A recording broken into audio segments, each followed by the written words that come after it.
Y les doy la bienvenida a esta quinta sesión de Teología Juanina. En esta ocasión hablaremos de la segunda carta de Juan, porque la palabra de Dios es viva y eficaz, y la palabra de Dios nos habla acerca de la verdad, nos habla acerca del amor, nos habla acerca de Jesucristo, quien es la verdad y Él mismo es el amor. Y la palabra de Dios nos a vivir en obediencia, a vivir en santidad. Quiero invitarles a buscar en la palabra de nuestro Dios la segunda carta de Juan. Segunda carta de Juan, en su único capítulo,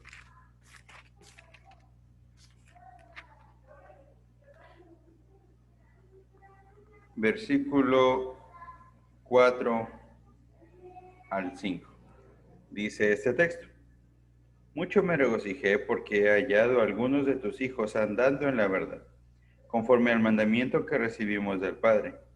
Y ahora te ruego, Señora, no como escribiéndote un nuevo mandamiento, sino el que hemos tenido desde el principio, que nos amemos unos a otros. Dice el versículo 8 y 9. Mirad por vosotros mismos, para que no perdáis el fruto de vuestro trabajo, sino que recibáis galardón completo. Cualquiera que se extravía y no persevera en la doctrina de Cristo, no tiene a Dios. El que persevera en la doctrina de Cristo, ese sí tiene al Padre y al Hijo. La doctrina de Jesucristo, la palabra de verdad, la palabra del amor, es lo que nosotros debemos aprender y en lo que debemos perseverar. Por lo cual, en esta sesión quiero invitarles a estar todos atentos, dispuestos, conscientes de lo que hemos de estudiar y preparados para disfrutar de esta lección, pero sobre todo escudriñar todo, retener lo bueno, consultar, preguntar, argumentar sobre lo que estamos aprendiendo. Es muy importante que cada uno de nosotros podamos hacer un conjunto de todas las doctrinas, de toda la enseñanza, de todas las clases que hemos tenido y entonces dar la línea del pensamiento que el apóstol Juan ha dado. Y también que podamos hacer preguntas coherentes con la clase. Quiero invitarles también, como hemos hecho en otras ocasiones, que estén atentos, preparados para responder preguntas que en esta ocasión hemos diseñado para que ustedes respondan y también que ustedes puedan hacer preguntas. En esta ocasión daremos lugar solamente a la respuesta de preguntas, no tanto a comentarios, sino a que ustedes hagan sus preguntas. Por lo cual les repito, en el chat pueden enviar su pregunta durante la clase para formularla al doctor Ismael o a su servidor al terminar la conferencia. Y de no haber preguntas de parte de ustedes, las preguntas las haríamos nosotros. Quiero invitarles a todos a orar para rogar dirección a nuestro Dios. Te damos gloria, Señor, porque tú eres bueno, porque tus maravillas se manifiestan cada día en tu creación. Podemos ver tu misericordia, podemos ver tu poder, tu majestad, por medio del clima tan diverso de cada uno de los lugares que hoy estamos. Y Señor, gracias porque tú nos has sostenido, porque en medio de esta cuarentena y de esta pandemia, tú nos has guardado. Podemos darte la gloria porque sabemos que tú estás dirigiendo nuestra vida, probando nuestra fe, sosteniéndonos de nuestra mano derecha en los momentos de angustia. Gracias, Señor, porque tú nos tienes con bien. Y te rogamos, Señor, que este tiempo de meditación, de aprendizaje de tu palabra, sea para nosotros ese aliento y ese alimento para que podamos seguir firmes en la fe. Gracias, Señor, por tu palabra. Te rogamos tu dirección y sabiduría para el pastor Ismael, quien nos ha de enseñar en esta ocasión. Te rogamos que tu Santo Espíritu nos ilumine, en nombre de Cristo Jesús, nuestro Salvador. Amén. Muy bien, hermanos. Entonces, les repito, todos hemos de estar en silencio, todos los micrófonos están muteados para que no haya interrupciones durante la clase. Y Pastor Ismael, es su tiempo. Es un gusto saludarles como siempre. Es grato realmente escuchar las charlas que se dan y todas en un momento importante, porque son comentarios realmente buenos y podemos tener una relación de grupo de estudio. Y en esta ocasión, llevando la misma secuencia que hemos estado presentando, yo quiero compartir con ustedes todavía un último estudio acerca de Primera de Juan, que tiene que ver con la cristología. Algunas de las diapositivas que ya vimos la vez pasada, que ustedes tienen esta información, solamente que la he preparado de una forma diferente, ya que la vez pasada estuvimos estudiando y no quisimos sobrecargar el estudio sobre las cosas que hemos estado viendo, porque a veces el estudio se hace muy recargado, muy espeso. Y no quería realmente que perdiéramos de vista este estudio que tenemos hoy, porque Juan el evangelista, Juan el teólogo, eh, presenta una defensa contra unos herejes que hemos mencionado ya con el nombre de gnósticos, que eran una mezcla de enseñanza griega con la enseñanza cristiana de esa época. Entonces estamos hablando ya entre los años 75, 78, 80, específicamente 80, y la iglesia ha ido creciendo, pero juntamente con la iglesia también se han metido enseñanzas diferentes. Imagínense que esta segunda generación de creyentes ya tenía una semilla equivocada, una semilla mala, donde estaban surgiendo pensamientos acerca de que Jesucristo no es Dios. Llegó el Señor Jesucristo, como ya lo vimos en los evangelios, y entonces las señales apuntaban a que Cristo es Dios, el Hijo maravilloso de Dios, el Cordero de Dios que quita el pecado del mundo. Y eso pues fue interesante porque Juan presenta lo que está viendo allá por el año 33, el año 40, el año 50, pero cuando ya llegamos al año 80, ya es un hervidero de enseñanzas que van en contra de la enseñanza bíblica de que Jesucristo es Dios. Entonces Juan, en la primera epístola, es muy incisivo, diríamos, en algún momento rayando a lo específico. Y yo creo que Juan tiene cosas muy interesantes que mencionar acerca de nuestro Señor Jesucristo. Cada uno de los apóstoles tenía una característica especial, y diríamos especial porque todos eran especiales, pero la característica especial era que todos tenían una claridad completa acerca de la persona de nuestro Señor Jesucristo.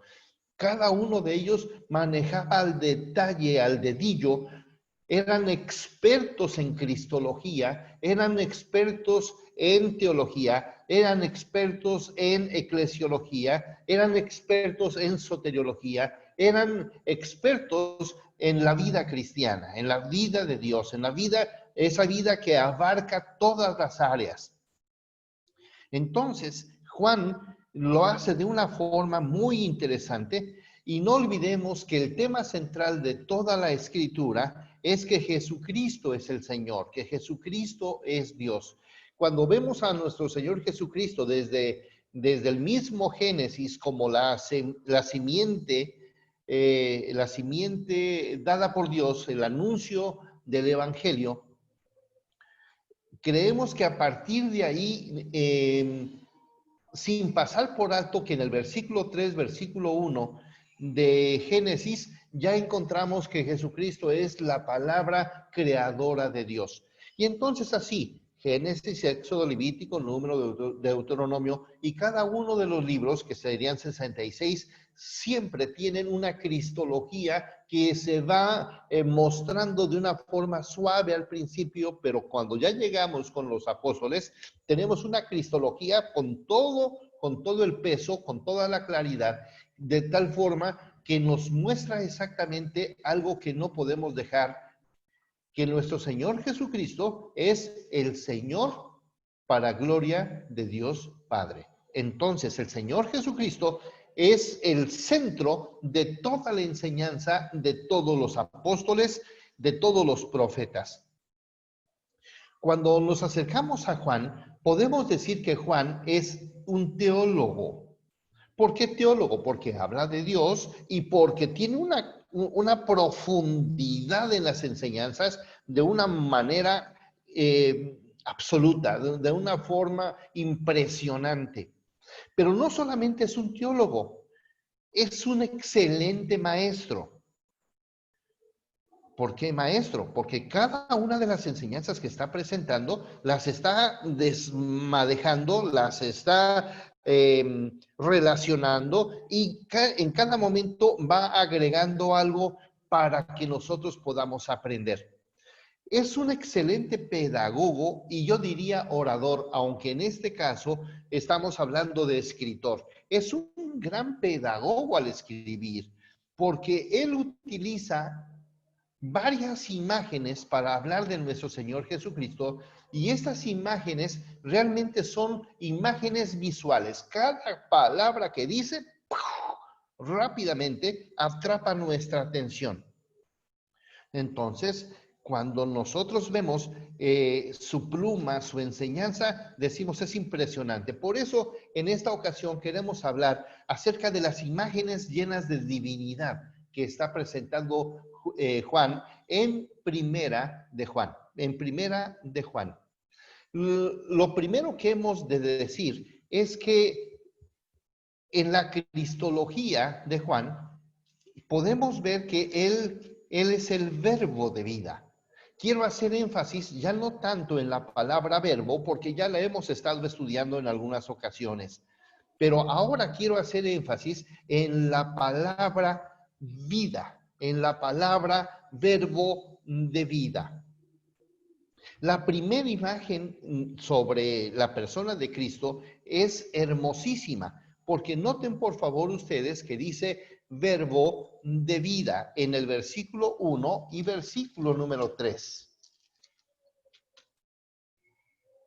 Lo que era desde el principio, lo que hemos oído, lo que hemos visto con nuestros ojos, lo que hemos contemplado y palparon nuestras manos tocante al verbo de vida.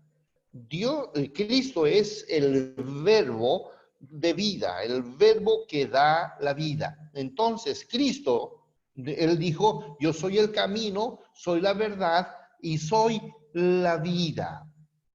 Nadie viene al Padre si no es por mí. Y entonces Cristo presenta que Él es la vida.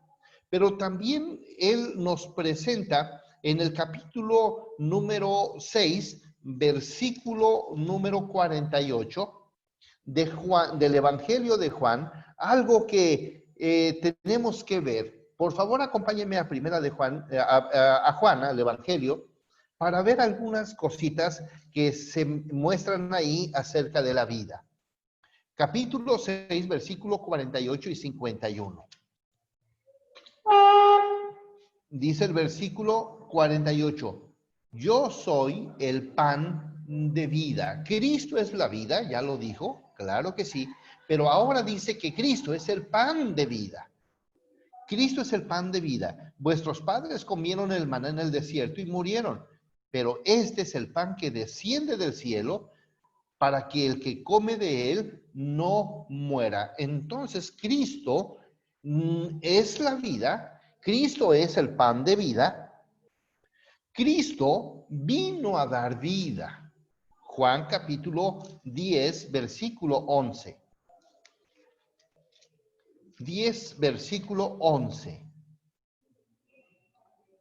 Yo soy el buen pastor y el buen pastor su vida da por las ovejas.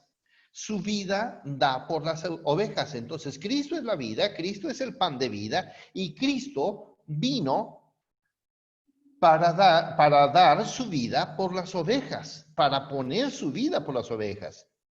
Vino para dar vida. versículo 11, versículo 17. Por eso me ama el Padre, porque yo pongo mi vida, yo ofrezco mi vida para volverla a tomar. Nadie me la quita, sino que yo de mí mismo la pongo. Tengo poder para ponerla y tengo poder para volverla a tomar.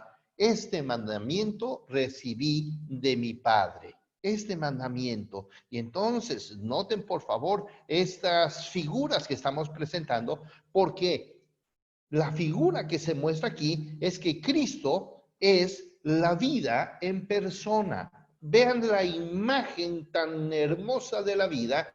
Cristo personifica la vida. Cristo personifica la vida. Entonces, cuando él menciona acerca del verbo de vida, está diciendo que Cristo es la vida, que Cristo es el pan, que Cristo vino a dar la vida, que Cristo vino a poner su vida por los demás, pero que además de eso, la vida se personifica a través de él. Sin Cristo no hay vida. Es la primera imagen que se menciona y por eso yo podría decir, Cristo es la vida en persona, la vida personificada. Cerremos esta partecita. En Primera de Juan, capítulo 5, versículo 11.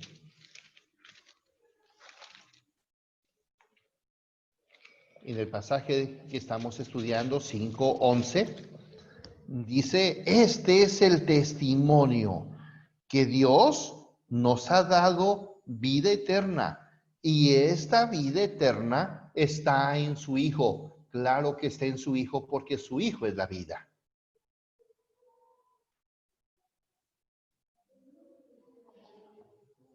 Él ya nos había dicho que Él es la resurrección y la vida.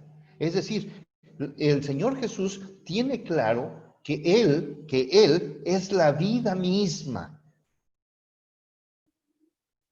Él dijo que te conozcan a ti, Dios verdadero, y a Jesucristo, a quien tú has enviado. Entonces, la primera imagen que podemos ver aquí es que Cristo es la vida en persona. Entonces, por eso dice la Biblia, el que tiene al Hijo tiene la vida, pero el que no tiene al Hijo, la ira de Dios está sobre él, o no tiene la vida. Entonces, hermanos, este elemento es importante porque Juan está cerrando todo un círculo para decir, sin Cristo nosotros no podemos vivir.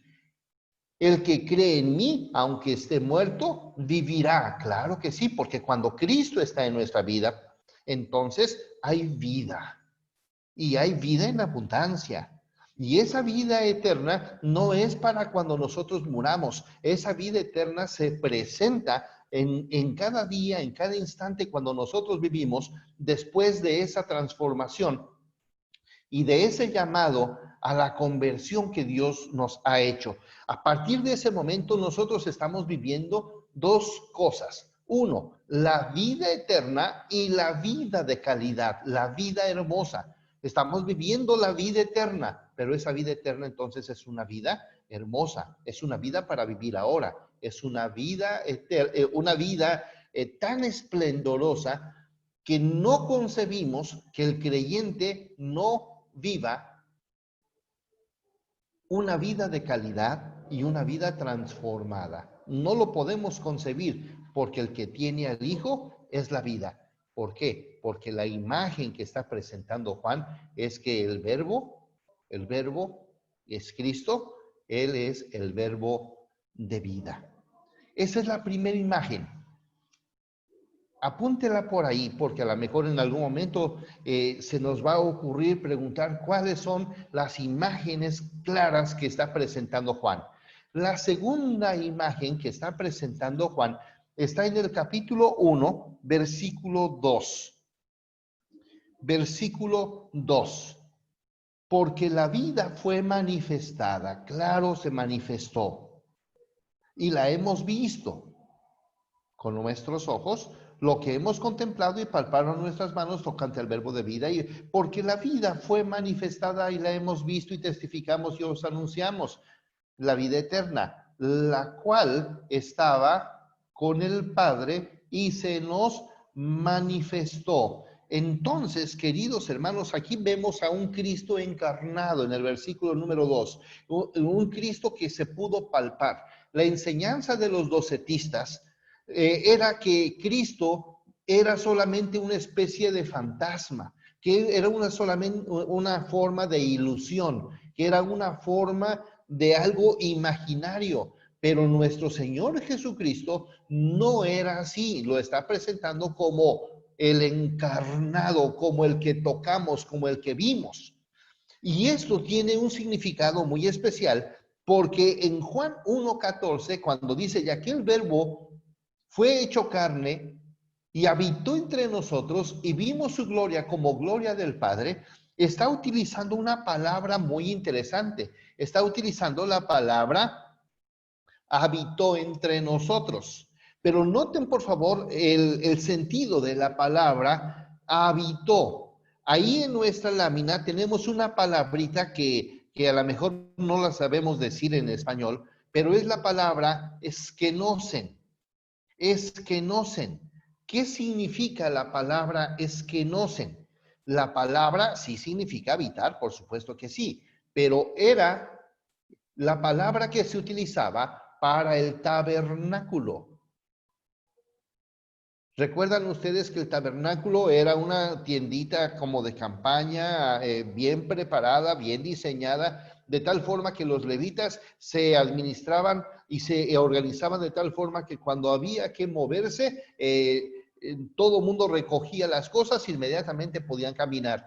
Cuando ya llegaban a algún lugar donde la nube se detenía y bajaba, ahí ellos rápidamente instalaban la tiendita de campaña, que era el tabernáculo, muy hermoso por cierto, y entonces esa imagen es muy importante porque lo que está diciendo Juan en Primera de Juan, como también en el Evangelio 1:14, es que Cristo se manifestó, pero no solamente se mostró de una forma fantasmal, sino que él mismo en persona se cambió de casa, se trajo su tienda de campaña, se cambió de domicilio del cielo, de la eternidad, se vino para estar con nosotros en la tierra. La palabra habitó es una palabra muy interesante. La podemos traducir como tabernáculo, pero como es un verbo, podríamos decir tabernaculó.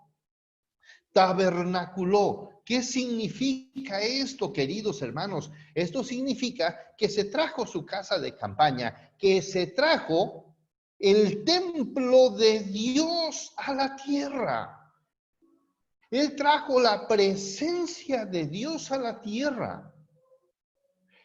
Y aquí tenemos dos sentidos muy importantes, dos sentidos importantes. El Dios trascendente, el Dios que no es parte de la creación, el Dios que está por encima de la creación, ese Dios rompe las barreras del tiempo y rompe las barreras de todo tipo y baja y se trae consigo el templo que representa la presencia de Dios. Recuerden ustedes que en el Antiguo Testamento hablar de tabernáculo era hablar de la presencia de Dios. Pues entonces, el Señor Jesucristo, se trae el templo porque Cristo mismo, en la enseñanza de Juan, Cristo es el templo de Dios en persona. Y entonces, al venir a esta tierra, pasa algo interesante.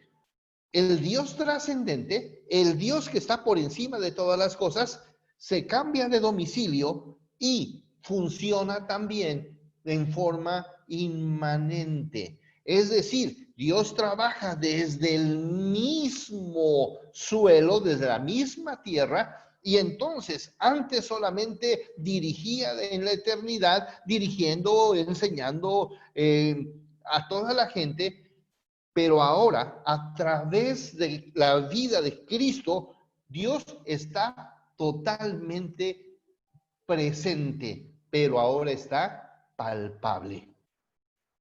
Por eso esta segunda imagen es interesantísima. El Cristo encarnado es la imagen del templo de Dios en persona. ¿Por qué creen ustedes, queridos hermanos, que cuando llegaron los fariseos, él les dijo que se iban a tirar, que podían tirar el templo y él lo levantaría en 3 días? Pero no se refería al templo, que se habían tardado cientos de años para construirlo, sino que se refería a su propia persona, el tabernáculo, el templo de Dios. Estamos en una época de cuarentena y la gente siente que se muere porque no tiene templo. Pero es que no ha entendido primera de Juan. No ha entendido que el Verbo está con nosotros en nuestra propia casa y en nuestra propia casa es el templo de Dios y nuestra propia casa está contenida por la presencia misma de Dios desde la eternidad. Hermanos, esto es importantísimo. ¡Qué hermoso! Cuando nosotros encontramos estas enseñanzas, las podemos ir relacionando con todo lo que ya hemos mencionado antes acerca de nuestro Señor Jesucristo en el Evangelio de Juan.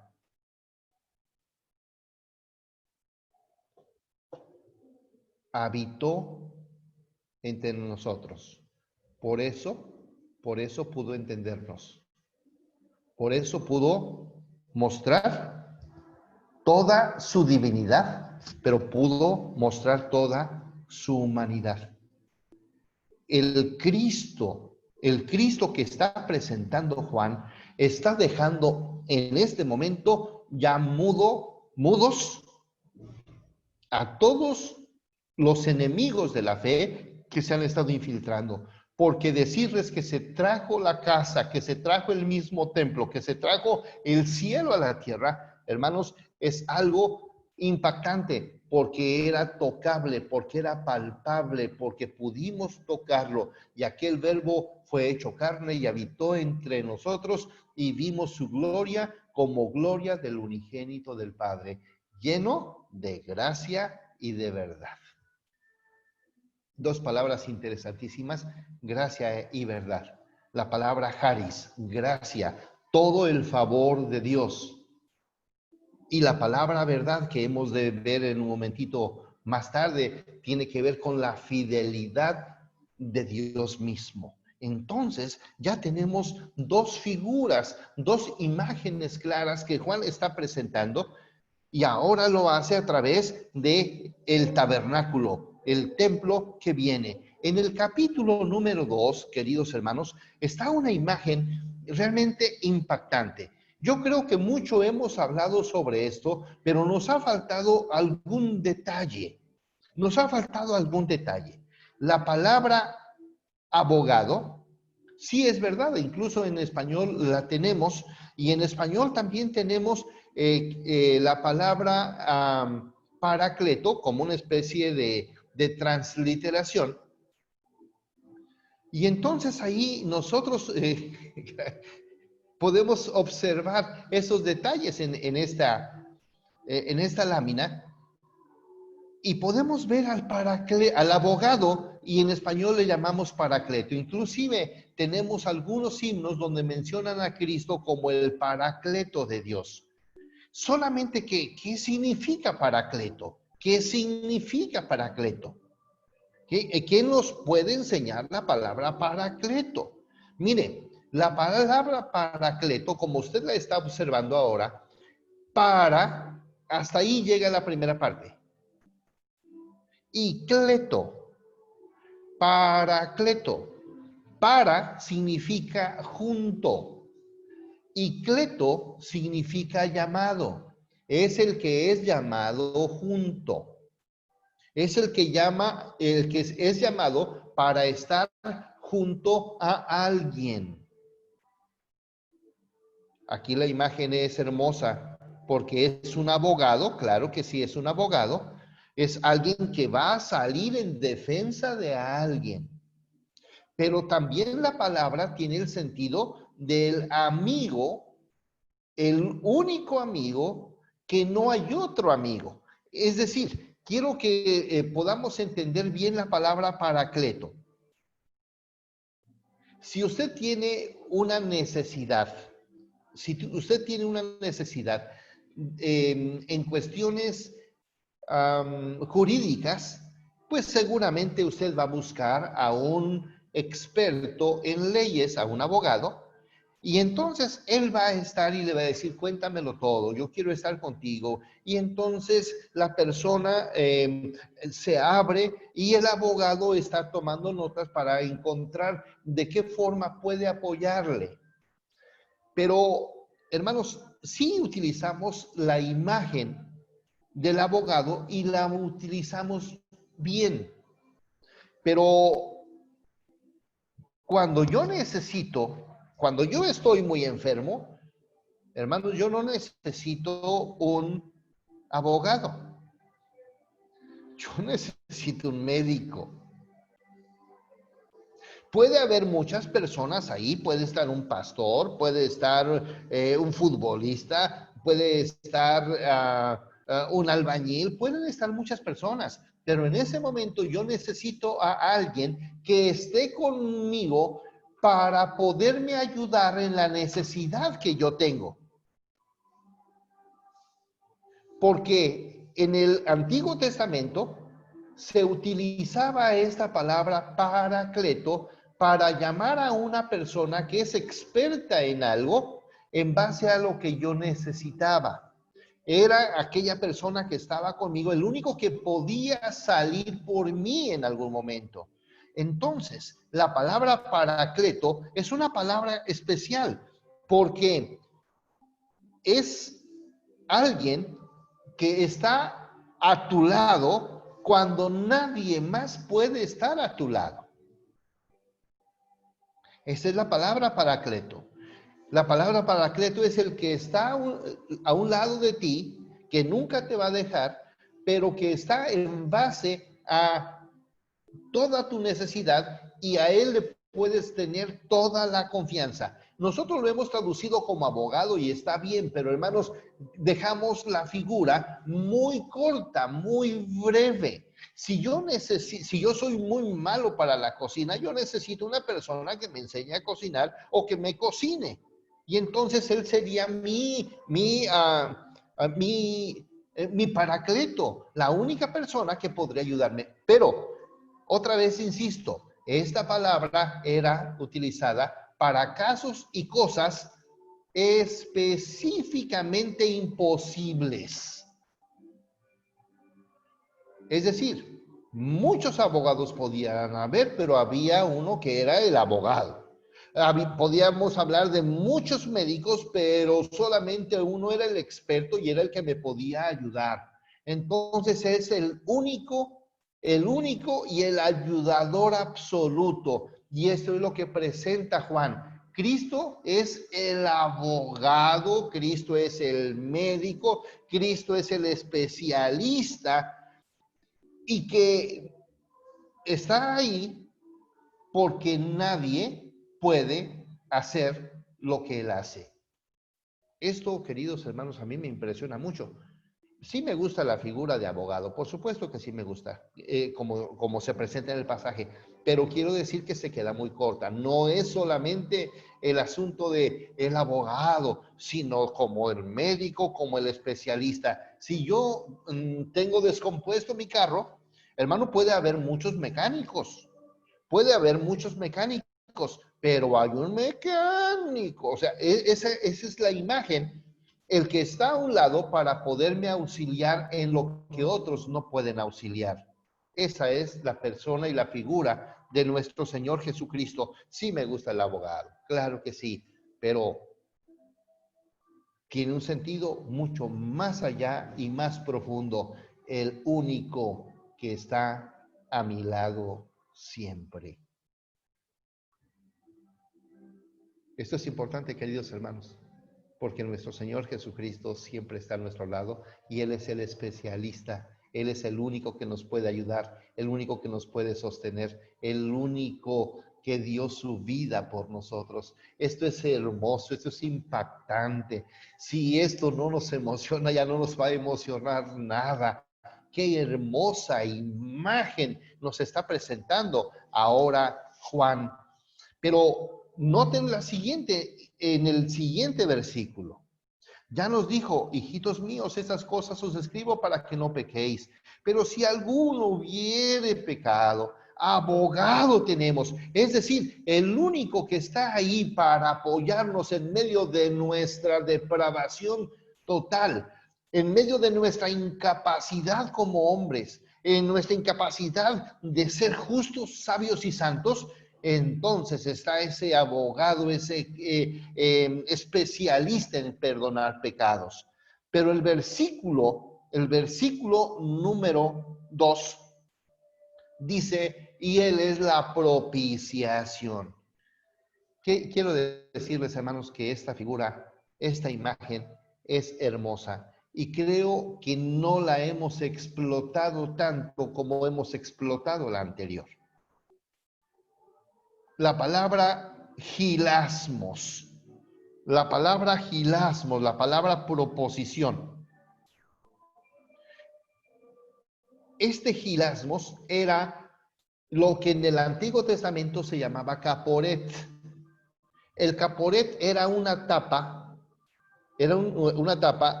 la tapa del arca del pacto.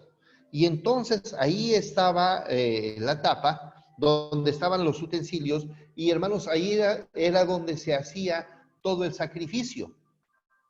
Y entonces era de alguna forma la mesa de la propiciación. A un lado estaba la mesa de los panes de la propiciación, pero esta era una cajita muy interesante, muy bonita, y entonces ahí se da el sacrificio y se derrama toda la sangre. Ese era el propiciatorio. Pero aquí hay algo importante. Acompáñenme, por favor, a Romanos capítulo 3, versículo 25. 3:25.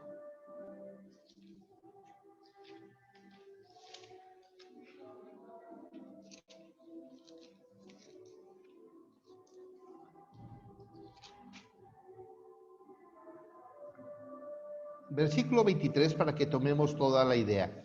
Por cuanto todos pecaron, están destituidos de la gloria de Dios, siendo justificados gratuitamente por su gracia, mediante la redención que es en Cristo Jesús. Escuchen bien, a quien Dios puso como propiciación, a quien Dios quiso como propiciación. Y es que todavía no llegamos al fondo. Dios lo puso como propiciación por medio de la fe en su sangre para manifestar su justicia.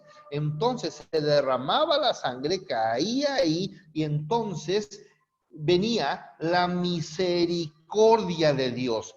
Entonces la palabra propiciación que nosotros utilizamos en español o en nuestras Biblias, hermanos, es una palabra que normalmente no entendemos, pero la palabra propicio sí lo entendemos. Sé propicio a mí que soy pecador, sé misericordioso, por favor. Eso es lo que significa.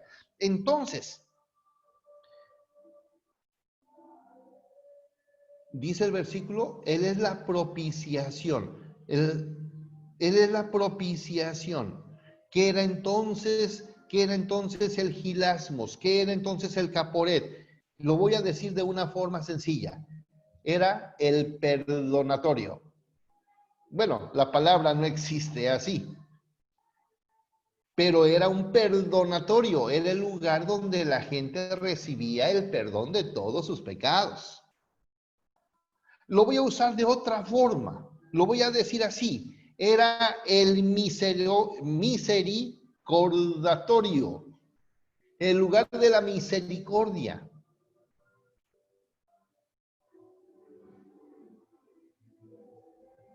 Entonces, Juan está haciendo una presentación clara de dos aspectos.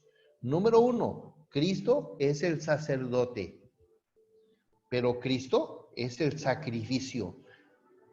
Solo por medio de Él viene la gracia. Solo por medio de Él nos viene la misericordia. Solamente a través de Él nos viene la clemencia. Aquí encontramos al sacerdote o sumo sacerdote que hemos visto en algunas ocasiones en el libro de los Hebreos.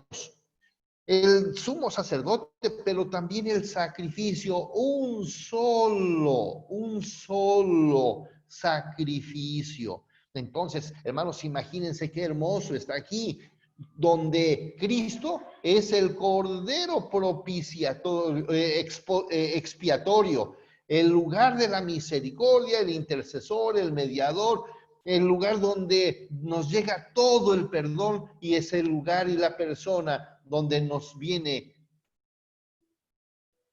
la santidad de un sacerdote que ha intercedido por nosotros y de una ofrenda que es la única ofrenda. ¿Notan ustedes la imagen de Juan ahora? Cristo es el sacerdote y Él es el sacrificio. Asunto que no había tocado antes, pero ahora este sentido, este asunto ya nos está llevando a la parte soteriológica, a la parte de la salvación. Cristo es el medio, Cristo es la herramienta, Cristo es el utensilio, Cristo es el que hace una obra maravillosa. La quinta imagen que está presentando Juan, hermanos, esta por demás es una imagen que la hemos conocido siempre. Esta imagen realmente es hermosa. La imagen de un hijo. La imagen de un hijo. Dice que Él es el Hijo de Dios. Primera de Juan, capítulo 5, versículo 4. 5:4. Porque todo lo que es nacido de Dios vence al mundo, y esa es la victoria.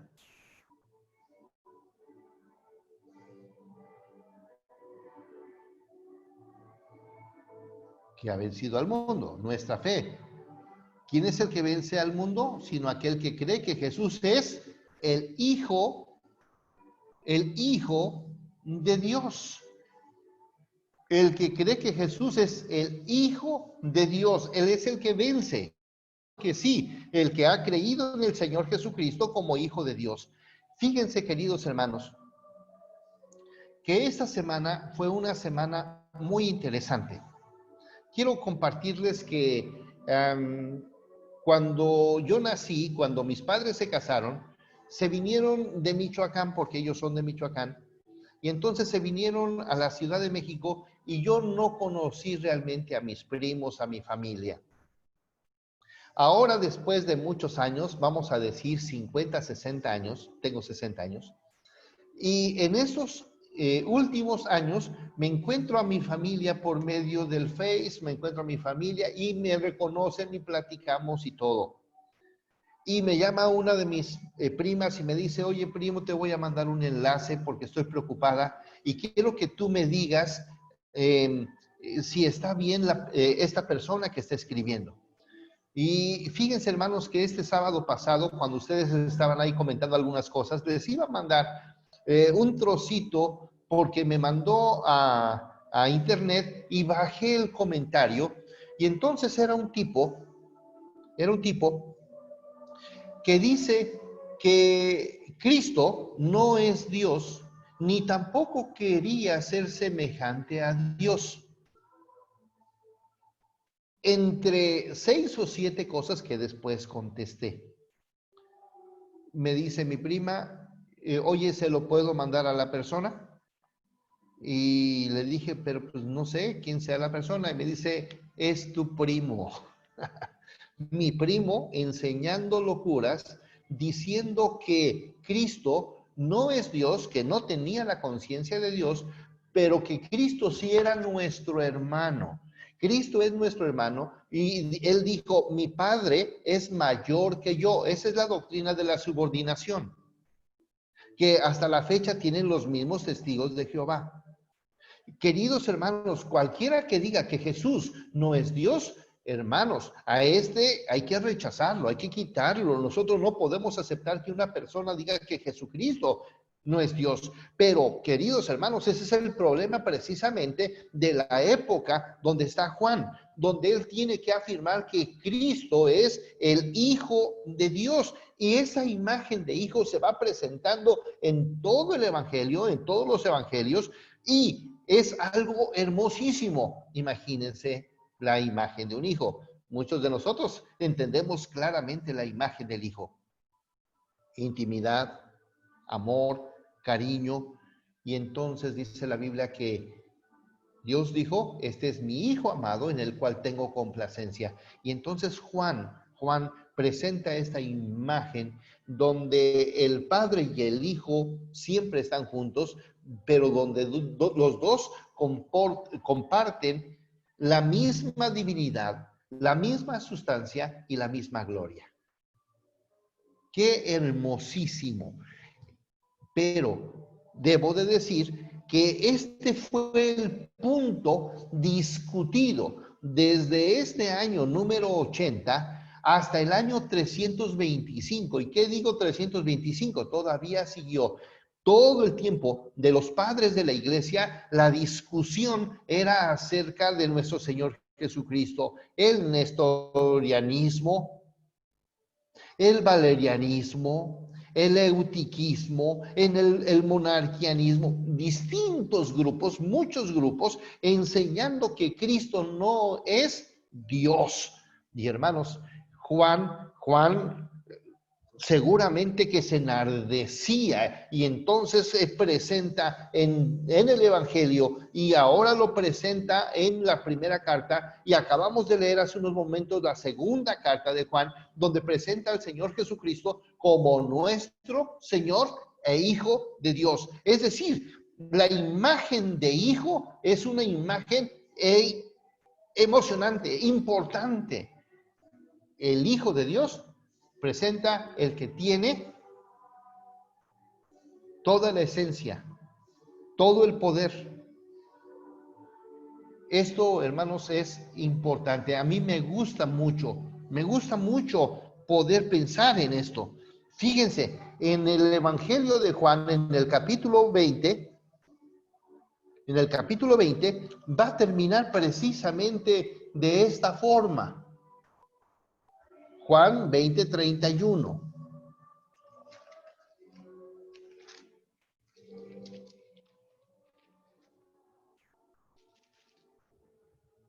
Pero estas cosas se han escrito para que creáis que Jesús es el Cristo, subraya Juan, el Hijo de Dios.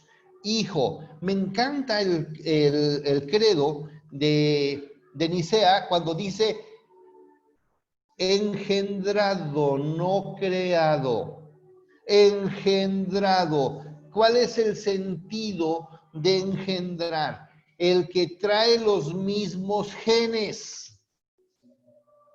No es lo mismo que yo cree algo a que alguien tiene mi propia esencia. Y entonces aquí podemos encontrar, queridos hermanos, esto. Juan, con esta imagen, está demoliendo, está dando las herramientas para todos los demás defensores de la fe. Les está dando las herramientas para que puedan defender, para que puedan estar seguros que Jesucristo es Dios y que Jesucristo es el mismo Hijo de Dios.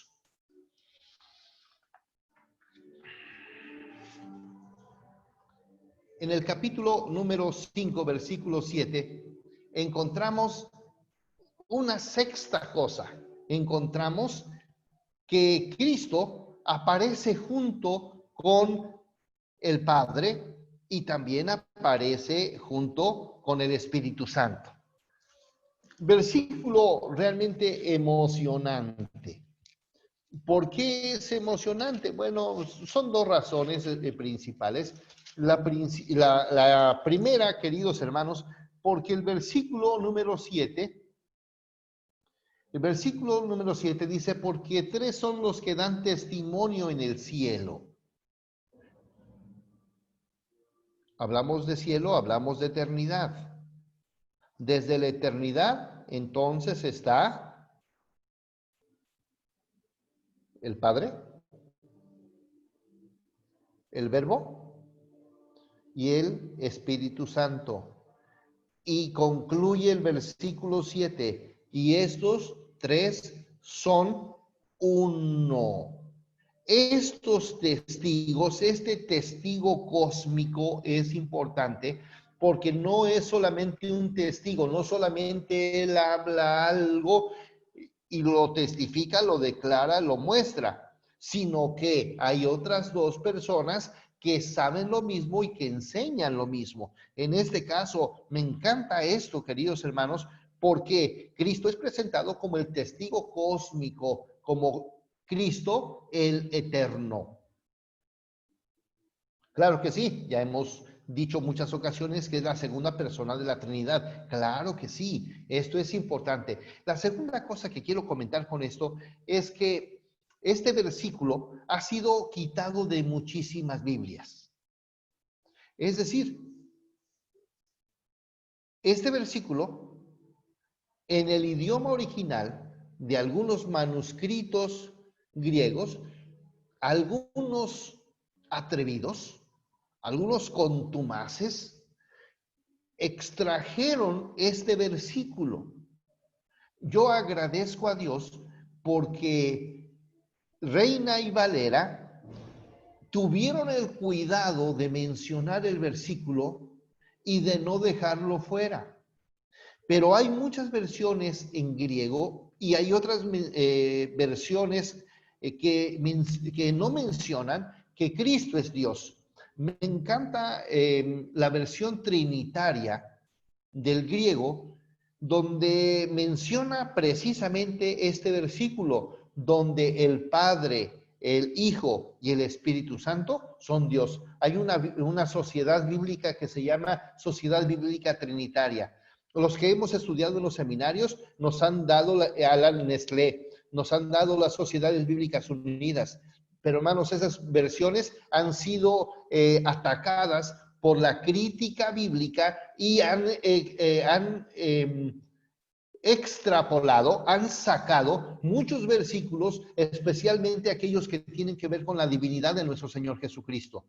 Pero nosotros podemos observar que sí podemos seguir la línea para encontrar que ese versículo fue auténtico, que es la verdad y que debe estar. Entonces, los que estudian griego deben de estudiar la Biblia, el Nuevo Testamento trinitario o de las sociedades bíblicas trinitarias. De otra forma, todo mundo está sacando ese versículo y hermanos, la gente hoy está atentando para decir que Cristo no es Dios. Y hay muchos. Nunca hemos hablado sobre la crítica bíblica, pero ha habido distintas personas de corte liberal donde dice que la Biblia hay que revisarla para saber qué cosas son palabra de Dios y qué cosas no son palabra de Dios. Pero hablando de Juan, Juan tiene el cuidado de presentar la doctrina de la Trinidad y de presentar a nuestro Señor Jesucristo con una imagen hermosa de la eternidad y de la unidad en la eternidad. El Padre y el Hijo y el Espíritu Santo, hermanos, son uno y están juntos en todo con nosotros. Por eso encontramos en distintos pasajes en la Biblia la Trinidad. Aunque la palabra Trinidad no aparece, pero sí encontramos a las tres personas. Pero si en alguna versión o alguna traducción no apareciera ese versículo, hermanos, tengan cuidado, por favor. Y que no son pocas, así que tengamos mucho cuidado sobre esto, porque Juan sí tuvo cuidado. Él dijo, aquí hay algo importante. Ya comenzó desde el versículo número 6. Este es Jesucristo que vino mediante agua y sangre, no mediante agua solamente, sino mediante agua y sangre. Y el Espíritu es el que da testimonio, porque el Espíritu es la verdad. Porque tres son los que dan testimonio en el cielo, el Padre, el Verbo y el Espíritu Santo. Y esos tres son uno. Contundente declaración de Juan. Déjeme ir a la última imagen. capítulo 5, versículo 20. Pero sabemos que el Hijo de Dios ha venido y os ha dado entendimiento para conocer al que es verdadero. Escuchen bien la palabra. Nos ha dado entendimiento para conocer al que es verdadero. Y estamos en el verdadero. Segunda vez que dice verdadero. En su Hijo Jesucristo. ¿Quién es el verdadero? El Señor Jesucristo. ¿Pero verdadero qué? ¿Verdadero qué? Este es el verdadero Dios. Hermanos, ¿qué necesitamos para entender que Jesucristo es Dios? Creo que ninguno de nosotros dudamos esto, pero necesitamos esas herramientas para que podamos ir y hacer una defensa de nuestra fe. Si no conocemos Biblia y si no conocemos los antecedentes de cada cosa, hermanos, es imposible que podamos hacer una defensa de fe. Y no se trata de ir a pelear y dar bibliazos por todas partes. Hacer defensa de fe es enseñar desde los púlpitos, enseñar en las casas lo que es la verdad acerca de nuestro Señor Jesucristo. Me gusta mucho la palabra que se utiliza aquí, la palabra verdadero. Porque si usted notó, en el versículo número 20 aparece la palabra verdadero. 2, 3 veces. En el versículo 20 aparece 3 veces la palabra verdadero. Nos ha dado entendimiento para conocer al que es verdadero. Y estamos en el verdadero. En su Hijo Jesucristo, este es el verdadero Dios y la vida eterna. La palabra que se utiliza aquí es la palabra aletinón, que viene de aletheia. Aletheia es verdad. Pero esta misma palabra es la que en el Antiguo Testamento se traduce como amén. En hebreo, la palabra verdad se traduce amén. ¿Qué es el amén? Ya Apocalipsis dice que él es el amén, el fiel y el verdadero. Claro que sí. Entonces tiene dos sentidos la palabra fiel, la palabra verdadero. Tiene el sentido de fidelidad y de autenticidad. Hermanos, qué forma utiliza Juan, qué imagen tan hermosa para hablar de Jesucristo como Dios. Dice que es el verdadero, aletinón, aletinón, aletinón. Es decir, verdadero, verdadero, verdadero. Es decir, fiel, fiel, fiel. O, déjeme decirlo así, auténtico, auténtico, auténtico. No es algo semejante al Padre, no es parecido al Padre, sino que, hermanos, tiene toda la divinidad y entonces es verdadero. Qué interesante estudio, ¿no le parece? Qué hermosas 7 características, 7 imágenes que presenta Juan en todo su escrito de primera de Juan. Y claro, no mencionamos ahí la palabra justo, no la mencionamos, pero hay otras cosas que no quise tocar para no desviarnos de estos detalles que son tan importantes. La cristología, queridos hermanos, es importantísima porque en ello nos va la vida. Porque en ello nos va todo lo que somos. Juan dijo que Cristo es el verbo de vida. Cristo fue encarnado. Cristo es nuestro abogado. Cristo es la propiciación por nuestros pecados. Cristo es el Hijo de Dios. Cristo es la segunda persona de la divinidad. Cristo es la vida eterna, pero Cristo es el verdadero. ¿Qué le pareció? Hermanos, nosotros necesitamos aprender Pero no quisiera que llegáramos al pensamiento de los gnósticos de creer que por medio de conocer esto ya somos salvos. No, tenemos que entender que nuestro Señor Jesucristo debe ser el dueño y Señor de nuestra vida y que su divinidad nos debe de llevar a pensar que Él es un Dios grande, que Él es un Dios poderoso, pero que nosotros somos sus súbditos. Cuando entendemos su grandeza y cuando entendemos nuestra bajeza, queridos hermanos, hemos entendido que Él es Dios. Si no hemos entendido su grandeza, su majestad, su santidad, y comparado a ello nuestra bajeza, nuestra condición de miseria, nuestra condición de humanos, entonces no hemos entendido al verdadero Dios. Yo agradezco, queridos hermanos, por este estudio y espero que estas imágenes de Juan puedan ayudarnos para tener claramente en nuestra mente lo que es nuestro Señor Jesucristo. Dios les bendiga, hermanos. Y si hay comentarios o las preguntas que se mencionaban hace un momento, con muchísimo gusto. Muchas gracias, Pastor Ismael. Es un gusto que podamos aprender de la palabra de nuestro Dios, porque en realidad la misma palabra, la misma escritura nos muestra quién es Jesucristo y nos da todas estas señales que podemos ir relacionando de todas las clases anteriores. Podemos ir dando ese recuento de todo lo que hemos aprendido, tomando desde pues, la teología del Antiguo Testamento, cada señal, cada tipo de Jesucristo, cómo el Antiguo Testamento nos refleja a la persona misma de Jesucristo y todo apunta a Cristo. La unidad de la escritura la podemos ver con la misma línea de pensamiento, la redención en Cristo. Y entonces podemos ver que Él es nuestro abogado, es nuestro propiciador, que Él es el pan de vida, que Él es la misma vida.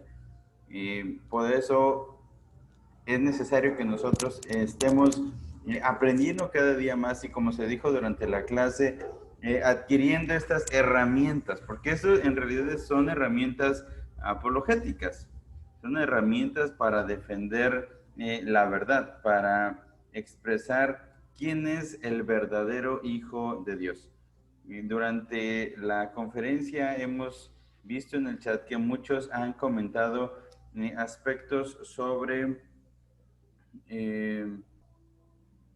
las herejías que se han presentado en nuestro tiempo, y hay aspectos muy interesantes que debemos recordar. Por ejemplo, el pasaje de 1 de Juan capítulo 5 versículo 7, que no está en algunas Biblias.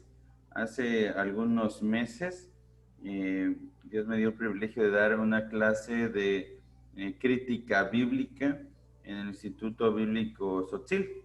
Y hablando de este pasaje, encontramos que en muchas Biblias, inclusive en las Biblias en Tzotzil, no está. Una de las traducciones, creo que ellos me dijeron que era la de Huistán o algún tipo de Tzotzil, no había no estaba ese texto. Y es muy interesante que nosotros, al comparar las Biblias, analizamos que cada uno está hecho con un manuscrito diferente, y en esos manuscritos hay extracciones. Y bueno, si usted ha tenido la oportunidad de tener la Biblia o la traducción del Nuevo Mundo, la Biblia de los Testigos de Jehová, usted puede encontrar que 1 de Juan capítulo 7 no está, o está incompleto. Pero muchos hermanos en la iglesia tienen la traducción NBI y tampoco está.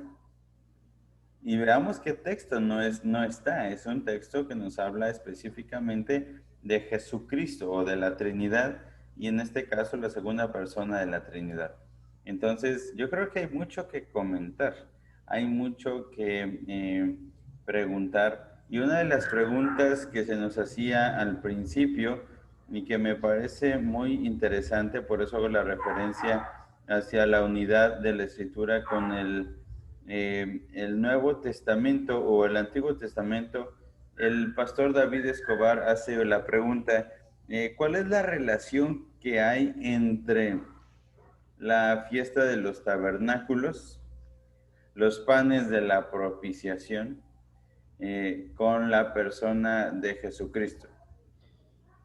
Pastor Ismael, ¿podría darnos alguna respuesta a esta pregunta? ¿Cuál es la relación de estas fiestas, las fiestas de los judíos, con la persona de Jesucristo?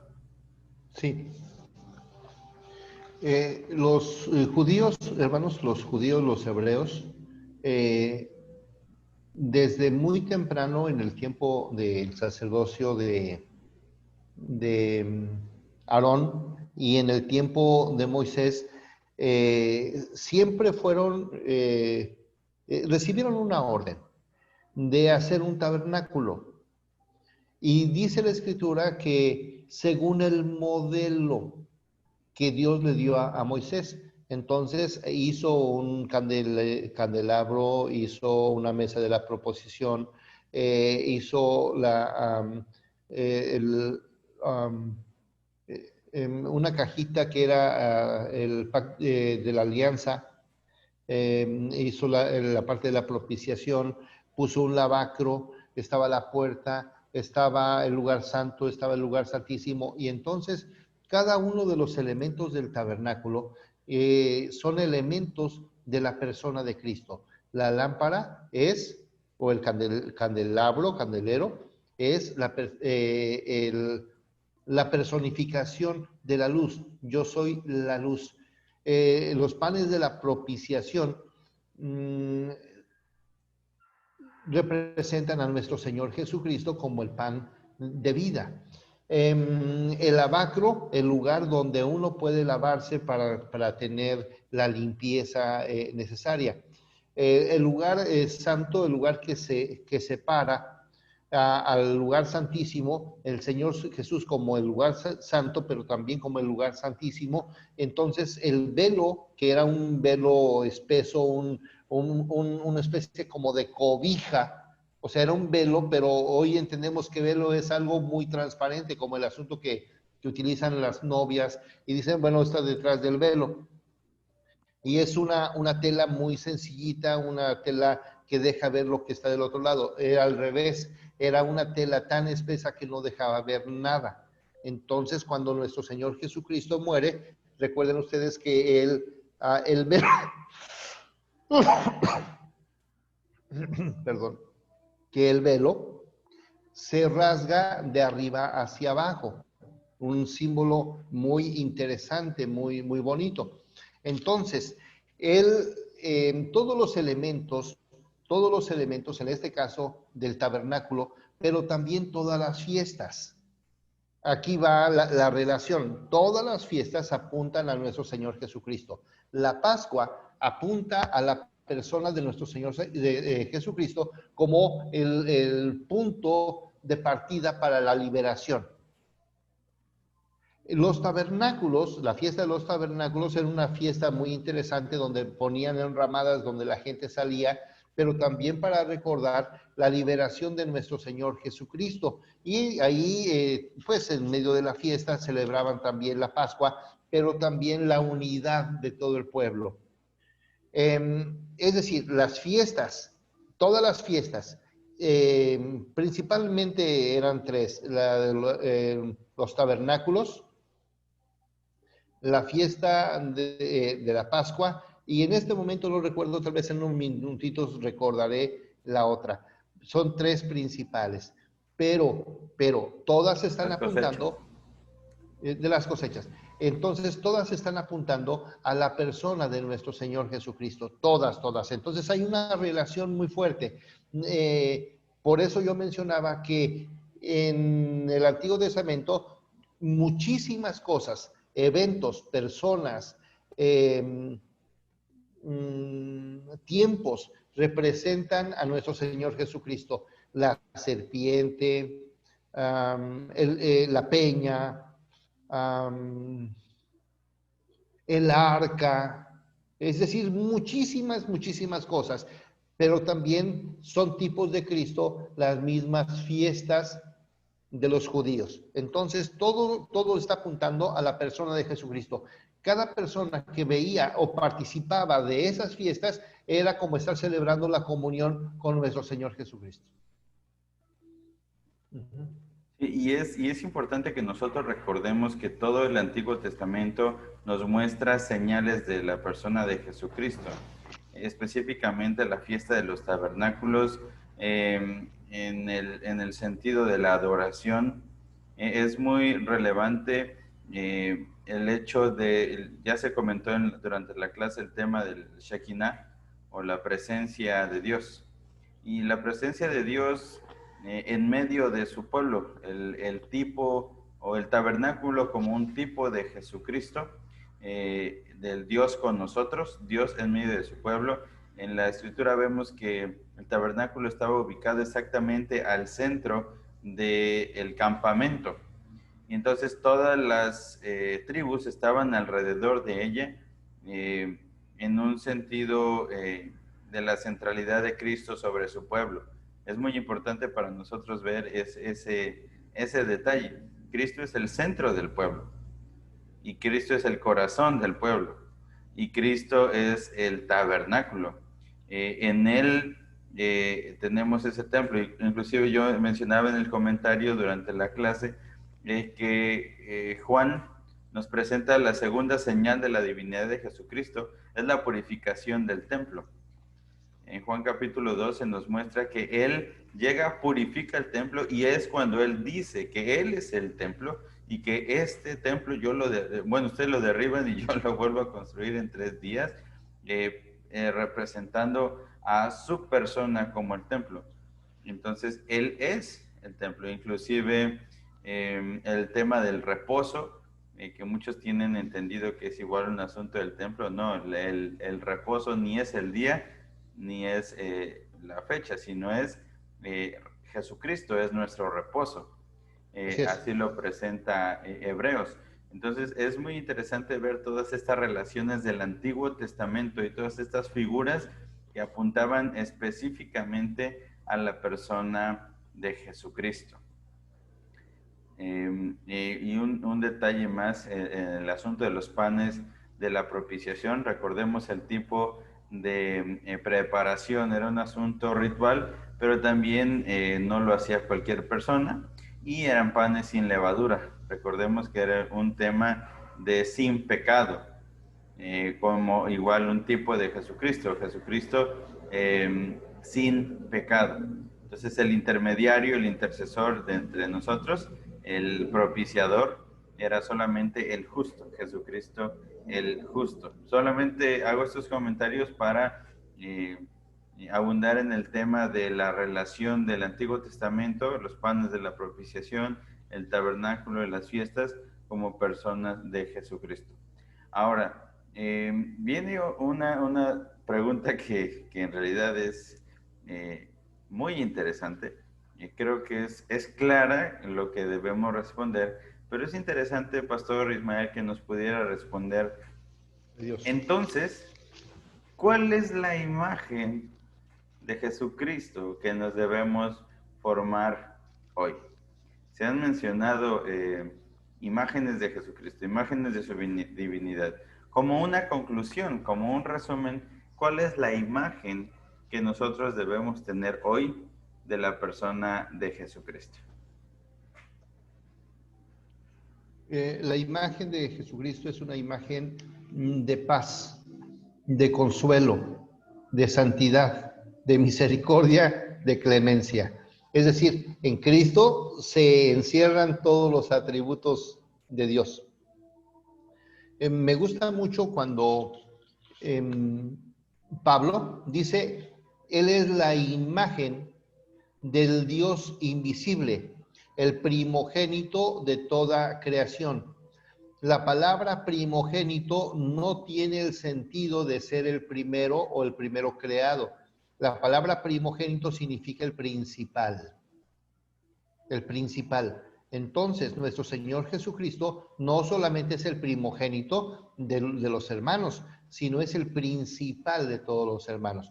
Ahora, me gusta mucho la imagen. La palabra imagen que utiliza Pablo es la palabra ícono. Ícono. Tú ves a Jesús y entonces estás viendo al Padre. Si tú estás viendo a Jesús, estás viendo la imagen misma del Padre. Me encanta mucho cuando, hablando de, de Adán, dice que tuvo un hijo y ese hijo se llamó Set. ¿Lo recuerdan ustedes? Yo creo que Abel fue un muchacho guapo, un muchacho corpulento, fuerte. Yo creo que Caín también fue un muchacho fortachón, también guapo, fuerte. Pero cuando menciona a Set, dice que era semejante al papá, a Adán, es decir, sacó la misma cara, la misma fisonomía. Entonces, quien viera en ese momento a Seth diría, ah, carambas, aquí está otra vez Adán. Esa es la misma situación. Cualquier persona que vea al Señor Jesucristo no puede estar pensando en otra cosa, sino que la imagen del Dios el Padre es nuestro Señor Jesucristo y lleno de gracia y de verdad. Y entonces, Y la palabra es ícono. Es una palabra que utilizamos mucho en esta época. Todos sabemos lo que es un ícono.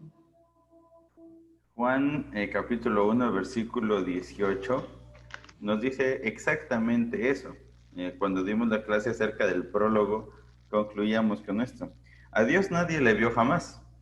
El unigénito Hijo que está en el seno del Padre, Él le ha dado a conocer. Y utilizamos la palabra o exégesis, ¿no?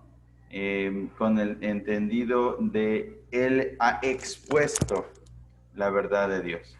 Él nos ha revelado a Dios. Entonces, ¿cuál es la imagen que tenemos hoy de Dios? O la imagen que tenemos hoy de Jesucristo, que Él es el único Hijo de Dios, el unigénito Hijo de Dios. Y Él nos presenta al Padre, Él nos revela al Padre. Muy buena pregunta, hermano, es muy, muy interesante porque nos ayuda a resumir en cierto sentido esta clase. Hay una pregunta que está también dentro del chat y está incluida en la primera carta de Juan y que tiene relación con el asunto del pecado que veíamos la clase anterior. Y quiero invitar al pastor Ismael que nos pudiera ayudar a entender este pasaje. ¿Cuál es la implicación que tiene Primera de Juan capítulo 5, versículo 16 y 17? En el sentido que hace una diferencia. Hay un detalle. Hay un detalle que el texto nos presenta como una diferencia de los pecados. Hay pecados de muerte y no de muerte, dice el texto. Si alguno viera a su hermano cometer pecado que no sea de muerte, pedirá y Dios le dará vida. Esto es para los que cometen pecado que no sea de muerte. Hay pecado de muerte por el cual yo no digo que se pida. Toda injusticia es pecado, pero hay pecado no de muerte. Entonces nuestro hermano Miguel tiene esa duda. Pastor Ismael, ¿podría usted ampliarnos un poquito cuál es la implicación del pecado de muerte y no de muerte? Yo pensé que quería que les ampliara un poquito la duda. Por favor. Bueno, cuando estaba estudiando esto, dije, ojalá que esta pregunta no salga. Ya salió, gracias, Miguel. Porque es un asunto muy fuerte. La iglesia católico romana, dice que hay pecados veniales y pecados mortales. Pero yo creo que todos los pecados son de muerte, todos. El alma que pecare, esa misma morirá. Si nosotros vamos con el vecino ahorita y lo ofendemos más de 2 veces, 3 veces, hermanos, nos vamos a arriesgar para que sí nos dé nuestro maltrato, o a lo mejor nos estamos arriesgando además.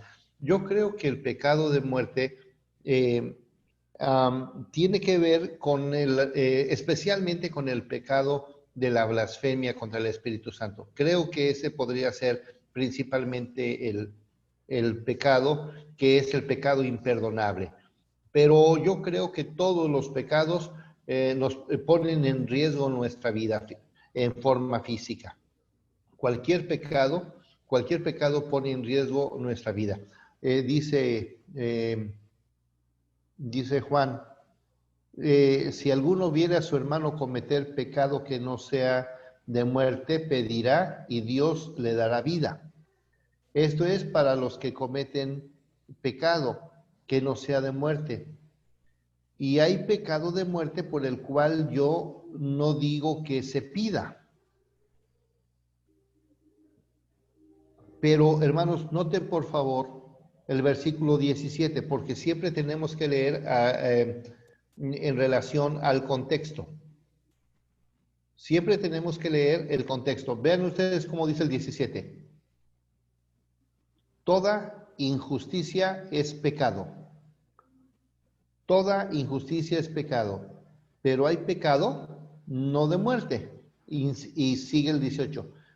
Sabemos que todo aquel que ha nacido de Dios no practica el pecado, pues aquel que fue engendrado por Dios le guarda y el maligno no le toca. Entonces, cuando una persona se ha empecinado, se ha aferrado al pecado, hermanos, ese es el pecado de muerte, el pecado donde la persona está declarando con su vida que no necesita de la vida de nuestro Señor Jesucristo. Y entonces el que no tiene al Hijo, no tiene la vida.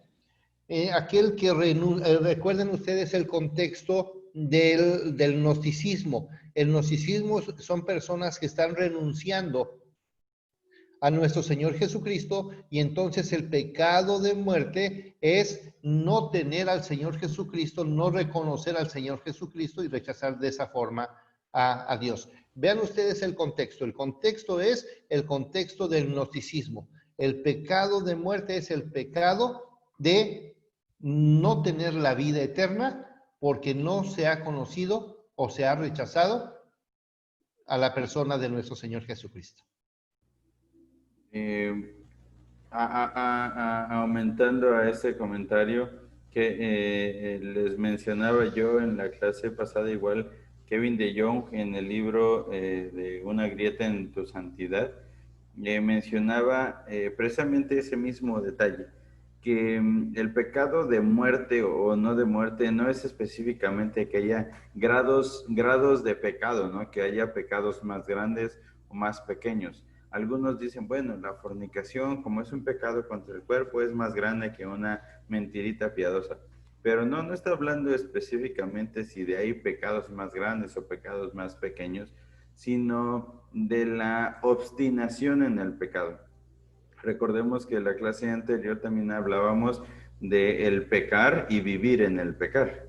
Como hombres estamos sujetos al pecado y naturalmente a causa de nuestra naturaleza pecaminosa vamos a pecar.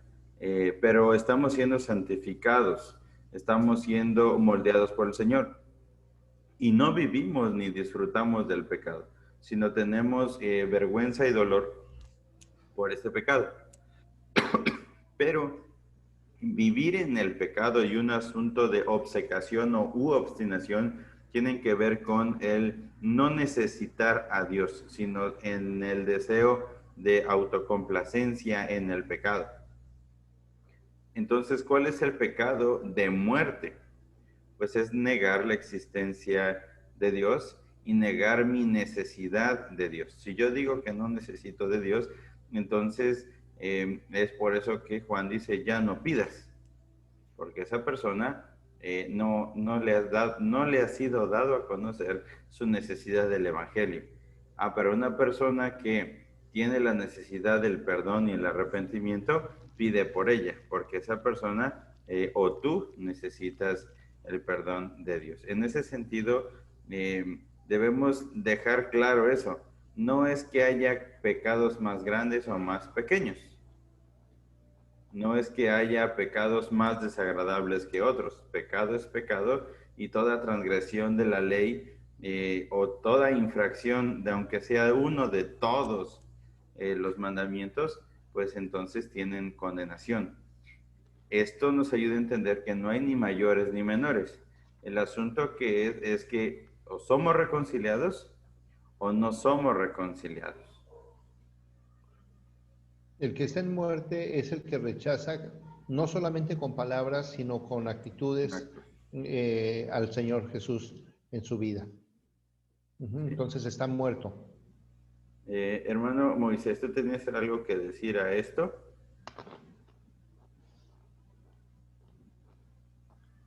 Sí, buenas noches. Muy interesante la pregunta y me gustaría solo abonar con lo que nos compartió el pastor Edwin Ramos en la conferencia pasada, y él decía que también se podría interpretar como las consecuencias del pecado, que las consecuencias pueden ser más graves que otras. Es decir, obviamente todos son pecados, a la pregunta que hacía Cari, que si había pecados grandes y había pecados pequeños, y él respondía que todos son pecados y todos son condenables, pues todos son ante el Señor. Obviamente no te va a pasar por alto que sea mayor o menor, pero sí podría interpretarse en cierto sentido de que las consecuencias de un pecado son más graves que otros pecados. Por ejemplo, Aquí, él mencionaba el ok. asesinato, ¿no? Fíjate que eso lo podríamos utilizar rápidamente, y creo que es una salida rápida, porque el pasaje realmente es muy difícil. Por eso yo mencionaba hace un ratito que era el versículo que no me hubiese gustado que se hubiese preguntado, pero lo agradezco porque nos ayuda a Gracias, entender. Miguel. Entonces, Miguel se aventó la pregunta de los 64,000 pesos. Bueno, antes eran así, pero ahora van a ser millones. Mire, el asunto aquí es que no podemos interpretar por interpretar. A lo mejor en alguna ocasión podemos tomar un curso de hermenéutica, cuáles son las reglas para interpretar. Pero la regla más, una de las reglas más eficaces es conocer el trasfondo histórico y conocer el contexto del pasaje. Y el trasfondo del pasaje nos está hablando de los inicuos, perversos, mentirosos, fastidiosos que están negando al Señor Jesús. Y les dice, el que tiene al Hijo tiene la vida, pero esos perversos no la tienen. Entonces ya para qué horas por ese necio, por ese ateo, sin vergüenza. Déjenme que me queden esas palabras. ¿Por qué? Porque está hablando contra los gnósticos, no está hablando, o sea, dar esa interpretación es facilista, rápidamente se nos ocurre, decimos, bueno, entonces no peques de esa forma. No, aquí está hablando de otra cosa. Ya sabemos que el que practica el pecado es hijo de su padre el diablo, así lo menciona el capítulo 8 de Juan. Sí. Pero nosotros sabemos que tenemos un problema con el pecado. No podemos poner grados, pero el pasaje sí nos está hablando específicamente de aquellos perversos que están negando la divinidad del Señor Jesús. Y el pecado imperdonable, el pecado de muerte, específica de muerte, no puede ser otro, sino el que no tiene al Hijo, no tiene la vida. Entonces ya tiene la muerte. Entonces, sí. Sí, entonces, en ese sentido, es lo que se está tratando de afirmar, ¿no? En esta ocasión, que es la herejía en contra del Espíritu Santo, la herejía en contra del Hijo y la herejía en contra del Padre, ese es el pecado de muerte, el negar a Dios. Y ese precisamente es lo que el que tiene el Hijo o el que no tiene al Padre tampoco tiene al Hijo y tampoco tiene el Espíritu. Y esa muerte no solamente es un tema físico, moral, sino es una muerte eterna. Eterna. Ahora, precisamente vi que Moy iba a reaccionar a esto y precisamente por eso te dejé, Moy, que hicieras el comentario, porque si tú recuerdas en esa conferencia, inmediatamente después de esa pregunta fue que yo participé. ¿El por qué? Porque se dio una aplicación no correcta sobre ese pasaje. ¿Por qué? Porque se dijo, bueno, es que hay pecados que tienen consecuencias mayores y hay pecados que tienen consecuencias menores. Y en ese sentido, sí podría haber pecados con consecuencias mayores y menores, pero no precisamente es la interpretación del pasaje. ¿Por qué? Porque la consecuencia total del pecado es la muerte. No hay muerte mayor o muerte menor, el pecado es muerte. Y entonces yo decía en esa ocasión, todos los pecados y todas las obras del hombre sin Dios son como trapos de inmundicia. El hombre está plagado de toda maldad, entonces puede ser cada vez más perverso y puede ser cada día más malo, pero no es en ese sentido. Entonces, precisamente por eso, Moy, te dejé a decir eso para que se viera esta parte.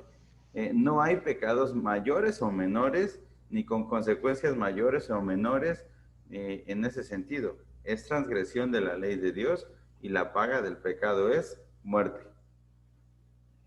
Ajá. Entonces, si nosotros caemos en la trampa de graduar los pecados, estamos cayendo en un problema del día de hoy que es el moralismo. Ajá. Según mi moral, según mi apreciación, según mi expectativa, puedo yo ver que hay pecados más grandes y hay más pequeños. Entonces, para algunos el tal pecado es mayor y tal pecado es menor. Entonces, Y pecados preferidos. Ajá, y entonces ya viene el libro que mencionaba ahorita el hermano de los pecados honorables, ¿no? Hay pecados que no son tan peores y son excusables. Son pecados que no tengo tanto cargo de conciencia, pero es un asunto moralista, no es un asunto bíblico. La paga del pecado es muerte. Entonces, qué bueno que salió esta pregunta. Gracias, Miguel. Gracias, Moy. Y yo sé que algunos de los que están aquí en esta conferencia estuvieron en la otra conferencia.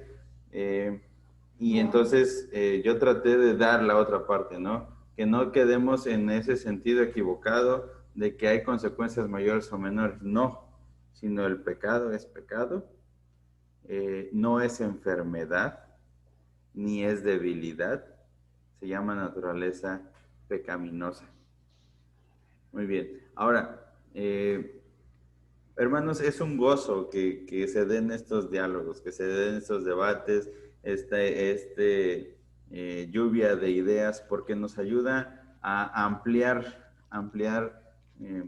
nuestro conocimiento y nos permite saber mucho más de la palabra de verdad.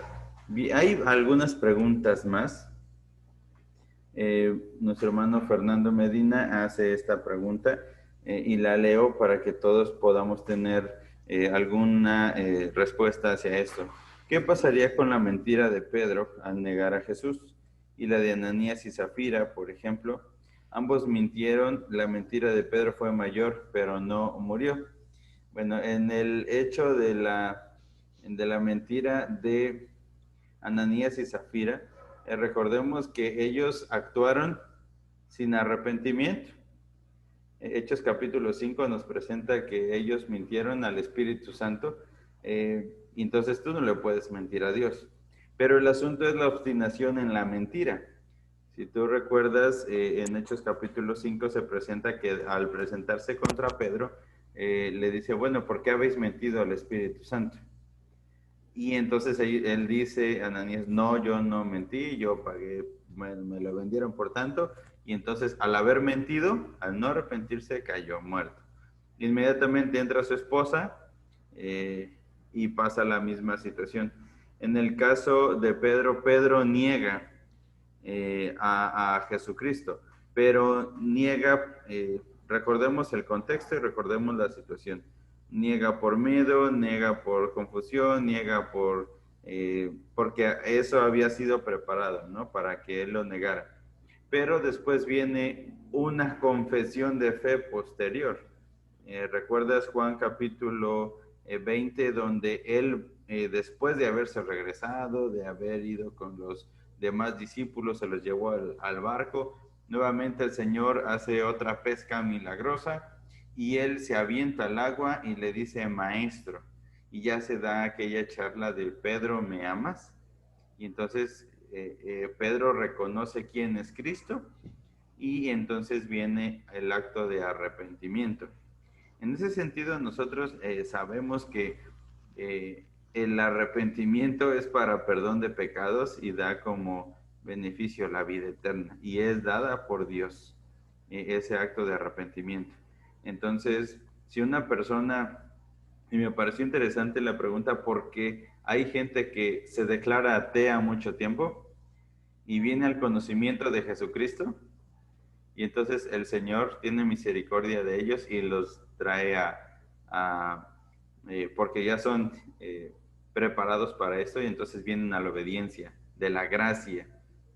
En ese sentido, pecamos y todos pecamos y el asunto de negar a Dios o estar en contra de Dios no solamente es que lo digas, sino que lo hagas. En ese sentido, la misericordia y la gracia por medio de Jesucristo es quien cubre esta clase de faltas. Ahora, quiero invitarles, hermanos, ya para concluir, no veo alguna otra pregunta, o si la hay. Bueno, hay una pregunta acerca de la desmitologización que nos hace el hermano David. Una última pregunta. La desmitologización del Nuevo Testamento, ¿en base a qué se hace? ¿O en base a qué se hace? Bueno, hay una corriente filosófica llamada desmitologización. Tal vez no todos los que están en el grupo sepan a qué se refiere, pero lo voy a resumir en unas cuantas palabras. La desmitologización, como la palabra lo dice, es quitar. Mitologizar es lo mítico, lo que suena fantástico o maravilloso de la Biblia. Es decir, la desmitologización es un pensamiento de la teología liberal que trata de quitar todo lo que suene a fantástico, a sobrenatural o a que suene a un mito o una leyenda. O milagro. O un milagro. Entonces, ¿qué implica eso? Bueno, hay que quitar de la Biblia todos los milagros de Jesús, hay que quitar de la Biblia todos los milagros del Antiguo Testamento, todo lo que suene a no sujeto a las leyes de la física, tienen que ser quitados. O sea, Jesús caminando sobre el agua era un cuento. La alimentación de los 5,000 era un cuento. La pesca milagrosa era un cuento. Solamente son fábulas. El nacimiento original. El asunto de la encarnación, el asunto de la resurrección, todos los milagros son un asunto de fábula. Entonces, el pensamiento de la desmitologización es dada por un hombre llamado Rudolf Bultmann, un teólogo alemán, que nos trata de decir que todo lo que está en la Biblia debe ser cuestionado a la luz de la razón. Tiene que ser analizado a la luz de la razón. Si tú no puedes razonar y tú no puedes experimentar todos estos milagros, entonces estos son mitos, no son verdad. Y entonces se presenta a la Biblia no como la palabra de Dios y a Dios no como el soberano de la creación que puede hacer y deshacer con ella como quiera, sino se presenta a la Biblia como un conjunto de leyendas y mitos transmitidos a través de la historia Y entonces la Biblia pierde toda autoridad, pierde todo valor. Entonces tú ya no ves en la Biblia al Dios todopoderoso y soberano, gobernador y sustentador de la creación, y da como resultado la ideología del Jesús histórico, que Jesús sí fue un humano que vino y estuvo entre nosotros, pero que fue un humano de carne y hueso, pero no fue Dios, sino fue un hombre, así como Buda, así como Mahoma, que fue un maestro bueno. Y entonces todas las evidencias históricas acerca de Jesús están, porque la historia así lo presenta, pero Jesús no fue ni hijo de Dios, ni fue divino. Y que todas sus señales, todos sus milagros, son una invención para realzar la persona de Jesucristo y darle ese valor divino. Entonces está presentando el Nuevo Testamento como relatos aumentados o exponenciados de la persona de Jesucristo. ¿Sí? Entonces, trato de resumirlo así. Hay muchísimos detalles que añadir a esta explicación, pero en conclusión tratan de quitar o choca absolutamente con la autoridad de la Escritura, con la revelación de la Escritura, y es un aspecto de la teología liberal, la razón analizando la Biblia. Pastor Ismael. Sí. Lo que se dijo ahorita, no tengo comentarios sobre eso. Lo que tengo comentario es sobre el asunto de la diferencia entre un gnóstico y un ateo. Porque si alguien en este momento dice que Dios no existe y esto, bueno, hermanos, hay mucha gente loca y gente necia. Dice la Biblia, dice el necio en su corazón, no hay Dios. Entonces es la decisión de negar, pero ese es otro problema. El asunto del gnosticismo es que hacía la mezcolanza en relación a la persona de Jesucristo y sí negaba la divinidad, pero es peor un gnóstico de esa época que un ateo hoy. Ese ateo hoy puede llegar a convertirse, pero aquellos eran personas obcecadas, eran personas necias, eran personas que ya no escuchaban razón alguna y entonces estaban haciendo perjuicio increíble dentro de la misma iglesia. Entonces, por eso Juan dice que ese es el pecado de muerte. Definitivamente no tienen a Dios en su vida. Y no la van a tener. Muy bien. Hermanos, ¿alguna otra pregunta que no esté en el chat, pero que ustedes quieran hacer? Y quisiera preguntarle al pastor David, ¿respondo su pregunta? ¿Amplío su duda? Ok, muy bien, ampliamos la duda, eso es muy bueno. Porque lo va a llevar a estudiar otro poquito. Hermano Moisés, ¿sí?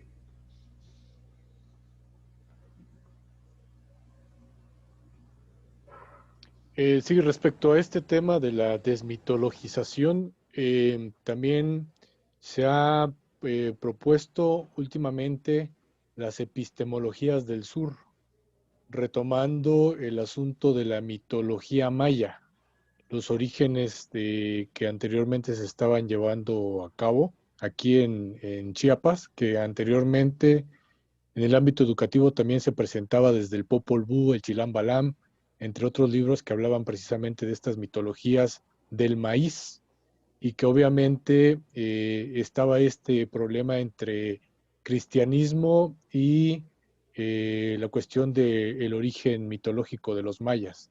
Entonces, nada más para ahondar un poco, y creo que es un tema que ahorita muchos investigadores están tratando de volver y ellos le están llamando descolonizar el saber, precisamente el saber occidental, ¿no? Lo dejo como comentario. Aquí hay un asunto que debemos de puntualizar. El hablar sobre la desmitologización de la que estamos mencionando ahorita con el asunto de la escritura es diferente de lo que menciona Moisés, porque sí hay que quitar muchas cosas que la gente ha creído en cuanto a leyendas, que tiene que ver con los mayas, los olmecas, los aztecas, todo eso. Pero aquí específicamente es la desmitologización de la persona de Cristo. O sea, aquí el asunto es específicamente la teología liberal que estuvo más o menos en los años 1700 y 1800. Entonces, a partir de ahí, esa teología liberal ha crecido y ha llegado a nuestra época, tratando de quitar la divinidad específica de Cristo, haciendo toda una teología de la desmitologización. Lo que Moisés dice está muy bien, pero eso tiene que ver en cuanto a otro ambiente. Sí, en el tema de la contextualización de la escritura, porque el pensamiento que Moisés está afirmando también tiene que ver con la teología negra o la teología indígena, y que es una rama de la teología liberal, que es aplicar o comparar los pensamientos mayas, los pensamientos de la cosmogonía de todos los pueblos con la escritura. Entonces, hay gente, hay teólogos que están desviados de la escritura, que hacen una mezcla entre las tradiciones nativas de alguna comunidad con el evangelio.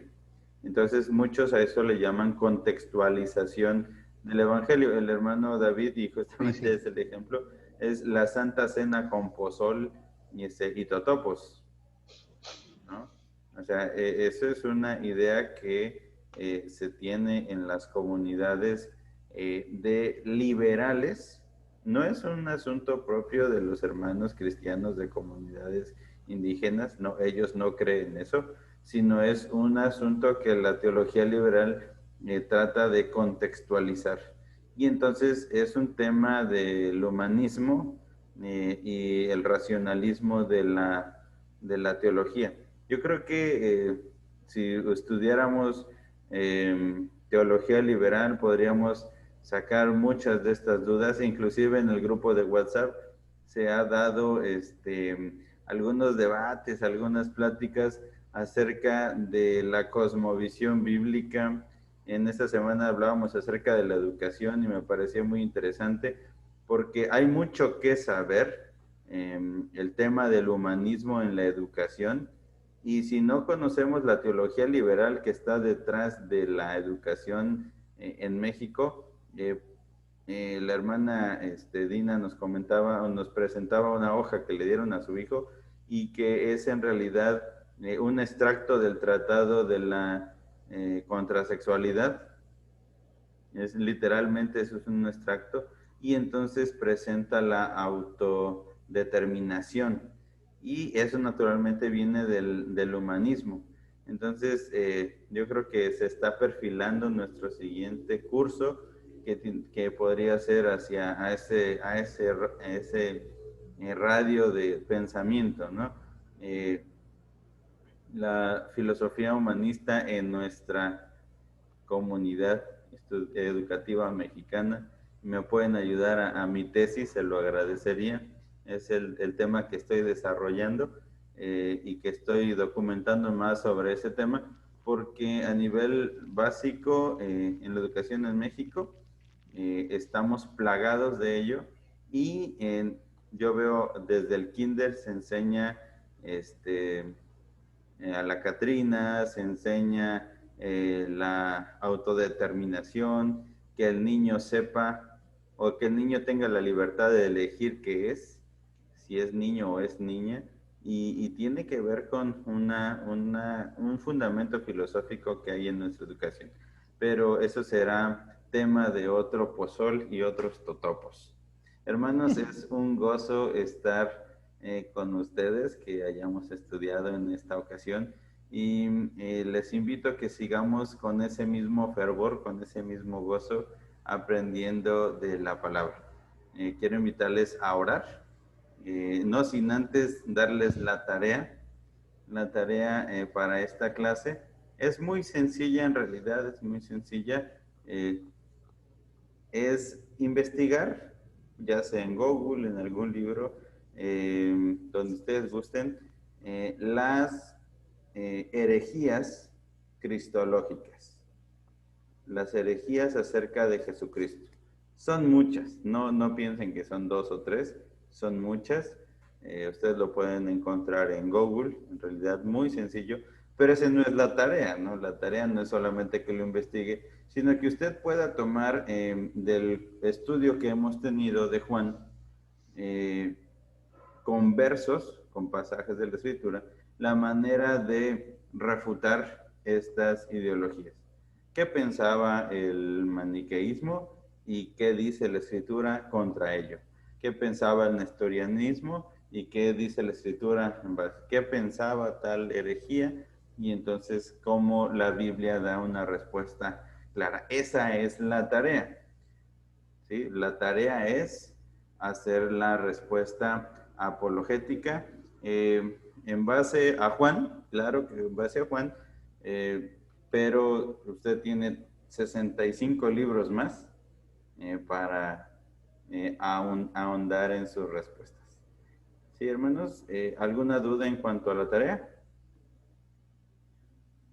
Recordemos nuevamente es que me lo envíen ustedes a mi WhatsApp personal, no lo envíen en el grupo, envíenmelo personal y así como he hecho con todos, les confirmaré de recibido y les diré algunas cosas en base a la tarea.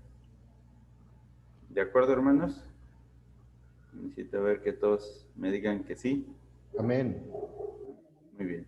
Muchas gracias, hermanos. Entonces, oremos dando gracias a nuestro Dios por el privilegio de acercarnos a su palabra. Oremos. Te damos la gloria, Señor, porque tú eres maravilloso, porque tú nos tienes en este tiempo para meditar acerca de tu verdad. Tú eres la verdad. Tú eres el Hijo unigénito de Dios. Tú nos has revelado al Padre y tú, Señor, nos has dado la vida eterna. Entendemos que no hay nada fuera de ti y que solamente por medio de ti es que tenemos la redención por tu sangre y tenemos el conocimiento del Padre. Señor, tú eres el camino, tú eres la verdad, tú eres la vida y te alabamos porque tú nos has dado una nueva vida. Ayúdanos, Señor, a vivir cada día de tal modo que traigamos a nuestros años sabiduría. Señor, que podamos también aprender cada día más de tu verdad para compartir a nuestros hermanos en la iglesia y así edificar en todo lugar donde estemos. Ayúdanos a hacer luz en este mundo de tantas mentiras y oscuridad. Te damos la gloria, te damos gracias por la vida del pastor Ismael que nos ha dado la clase. Ayúdanos, Señor, a aprender más de ti. En nombre de Cristo Jesús. Amén. Amén. Un abrazo grande a todos. Muy buenas noches, hermanos. El Señor les bendiga. Hemos dejado de grabar la clase.